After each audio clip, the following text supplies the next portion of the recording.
નમસ્કાર.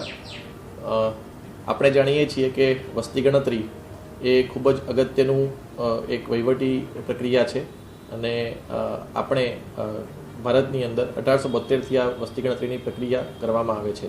તો આ સંદર્ભે આ 2026-27માં વસ્તી ગણતરીનો પ્રારંભ થઈ ચૂક્યો છે અને ગુજરાતમાં તારીખ 17મી મેથી 31મી મે દરમિયાન વ્યક્તિ પોતાના ઘરે બેઠા ઓનલાઈન લેપટોપના માધ્યમથી અથવા ડેસ્કટોપના માધ્યમથી અથવા સ્માર્ટફોનના માધ્યમથી પોતાનું સ્વગણતરી કરી શકે છે, એટલે કે સેલ્ફ ઇન્યુમરેશન કરી શકે છે.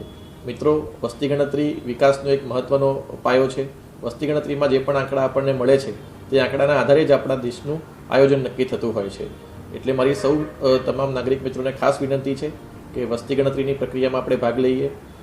આ પહેલો તબક્કો જે છે એમાં આપણે અત્યારે દરેક ઘર જઈને અમારા ગણતરીદાર જે છે એ ઘરની માહિતી મેળવશે અને તેમાં કુલ 33 પ્રકારના પ્રશ્નો છે એ પૂછવામાં આવશે.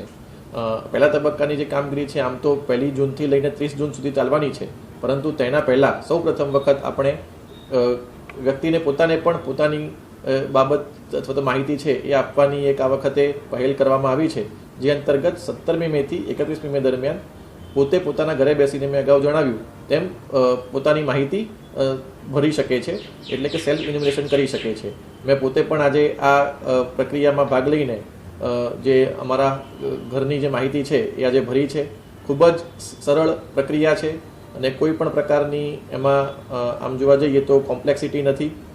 પોતાની રીતે સ્માર્ટફોનની ઉપર અથવા તો પછી લેપટોપ અથવા તો ડેસ્કટોપમાં અથવા ઇન્ટરનેટના કોઈ પણ જગ્યાએથી માધ્યમથી તમે પોતાના ઘરની જે વિગતો છે એ આ સેલ્ફ ઇન્યુમરેશન ટાઈમમાં ભરી શકો છો.